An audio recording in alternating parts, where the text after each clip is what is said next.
Voila! Hi everyone! For today's video po, papakita ko po sa inyo ang aking daily makeup routine. But first, papakita ko muna yung aking skincare. Hindi ko po nagamit for 2 months but now bumalik na po ako kasi may budget na. And this is Blooming Skin Renew Rejuvenating Set.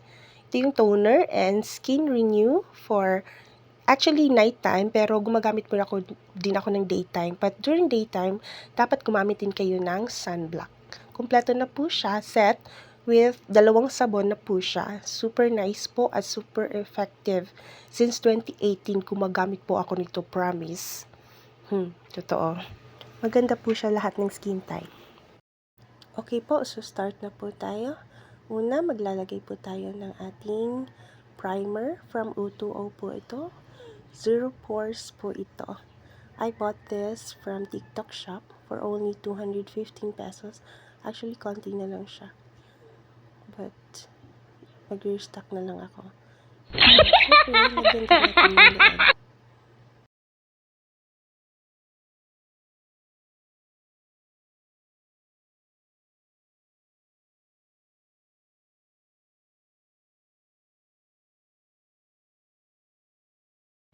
As you can see po, may flawless effect na po siya. Kahit ganyan lang po.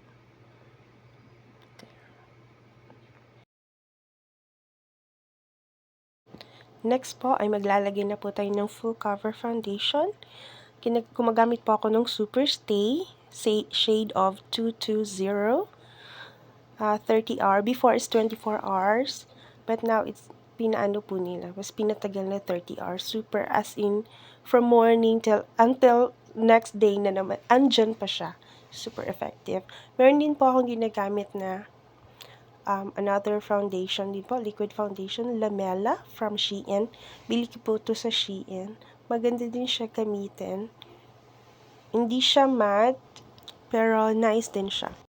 Okay po, start na po tayo putting foundation. So, pipili na po ako ng aking sponge. Meron po akong sponge na blending. Sponge. Binili ko sa Shein. So, pipili na ako. I think, light pink ako for today's video. Ayan, so nakapili na po ako. Yun pong gagamitin ko. Kasi madumi na yung hindi ko kasi ako marunong maghugas. Kaya bili ako ng bili. Okay, ayan. Inuna ko munang ilagay. Siyempre wala akong spatula. Kaya ginamit ko yung tweezer. Ayan, binend ko na siya. Inuna ko yung lamella, yung gloss. Kasi feel ko lang.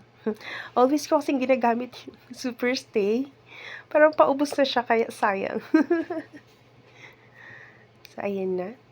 Maglalagay din tayo sa leeg, syempre. Para pantay naman siya. Pasensya na sa aking braso, ha. Parang, wala kasi akong ring light dyan. So, bintana lang tayo. So, naglagay na din ako ng Super Stay. For, under eye. Sa noo, tsaka sa chin lang. Ayan. Ayan po, maglalagay na po tayo ng ating liquid blush from Focallure. Tama po ba? With the shade of red wine. May kausap po ako dyan at nairita ako kaya medyo ganyan yung mukha ko. Pero ganyan na talaga ang mukha ko.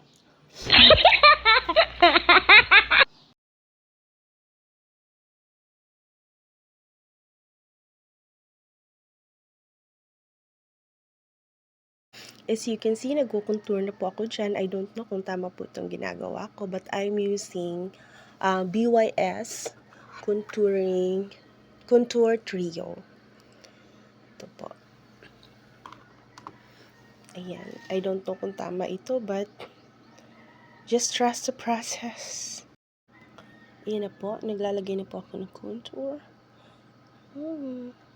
Sana tama po ito. Ayan po, I'm using BYS Contour Trio. Tapos maglalagay na ako ng cake. Hindi yung nakakain na. From BYS Contour Trio pa rin yan. Basta, just trust the process talaga, guys. Ayan. Lagay ulit kasi parang ang pango talaga. Kahit sa ang angulo, ang pango. Ayan. So, gumagamit na ako ng powder blush. from Lamella again from Shein.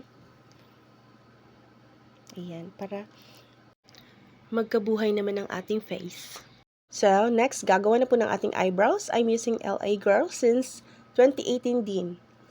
Napaka-nice po nito. Nabibili ko po ito sa Robinsons or Mok. Super ganda talaga, promise. Waterproof din po siya. Hindi po pwede, hindi kompleto ang aking buhay kung wala ito. Oh my gosh. Ayan na, go. So, ayan na po ang ating brows, guys. Next, maglalagay lang po tayo ng very light lang po na black eyeliner. I bought this from TikTok shop. So, as you can see, iba-ibang shop ang ating binibilhan. Oh gosh, super, talaga tayo.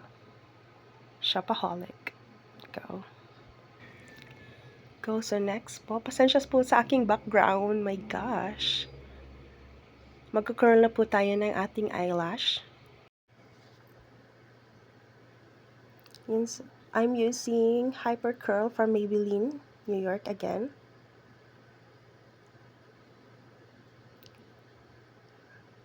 It enhances your eyelashes talaga sobra. It makes it bolder talaga at napapansin talaga yung eyelash. Kasi ako madalas pa ako napasasabihan na mag-extension daw ako. Next po ay maglalagay na po tayo ng konting lipstick. Again, I bought this from Shein. 6 pieces po sa isang set. The brand name is Kakaila Matte Lipstick. Lipstick pala siya. There. Yan lang po yung kulay natin for today. Kasi na-fade siya, mami. Kasi kakain pa ako. Pero magre-retouch din naman ako. This one, 6 pieces po ito. Tapos ginamit ko yung isa, kaya wala dyan sa loob. Okay, so let's finish the makeup look with our highlighter. Pinili ko again from Shein. The brand name is Christine Leon Fashion Color. Ayan, so konti lang po kasi magtitinda lang naman ako ng balot. My gosh. But, you see, parang, yan. Pero, lagyan lang natin ng buhay at kulay ang ating mukha. Di baling balot lang binibenta natin. At least maganda yung tendera, di ba? Oh, shucks. Let me finish this look. So, this is the result po. I hope nagustuhan niyo ang aking munting video. Thank you so much for watching. And flex ko lang ang aking contact lens from Midro Lens in TikTok shop.